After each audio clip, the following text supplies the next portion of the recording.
Demandez et l'on vous donnera. Cherchez et vous trouverez. Frappez et l'on vous ouvrira. Nous cherchons tous à plaire à ceux qui nous sont chers. Il en est de même pour les croyants. Dieu est important pour nous. Il nous est cher. Il fait partie de notre quotidien. Il habite nos pensées. Nous cherchons donc continuellement à entrer en contact avec lui, à lui plaire, à lui offrir ce que nous avons de plus cher, comme un précieux cadeau.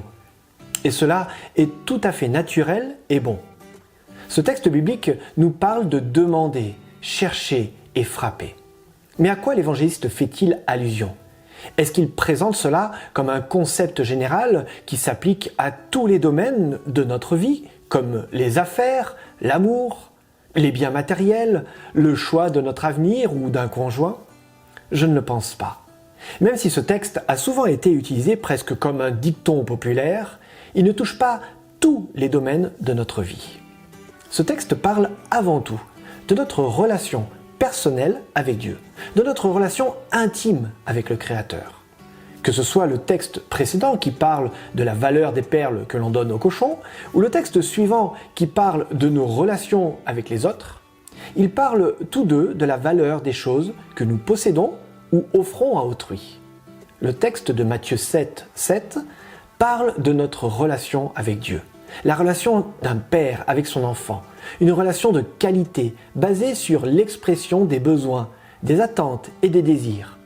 Il ne s'agit donc pas de demander n'importe quoi à n'importe qui ou de chercher ce qui nous arrange et encore moins de frapper à la porte de qui peut nous arranger. Il s'agit de chercher une relation intense, je dirais presque fusionnelle avec Dieu. Voilà le projet que Dieu nous propose au travers ces 10 jours de prière. Vivre une relation intense. Lui avez-vous déjà demandé de vivre cette relation passionnée ? Tout comme un enfant exprime son amour en faisant un câlin à ses parents, vous êtes-vous déjà jeté dans les bras du Père, par exemple grâce à la prière ? Votre Père Céleste n'attend qu'une chose, vous combler de cadeaux. Mais pour cela, il faut simplement que vous exprimiez vos sentiments envers lui. Alors je vous invite à prier aujourd'hui pour que Dieu vous donne l'audace de demander, qu'il vous donne la passion de chercher et qu'il vous donne le courage de frapper à la porte.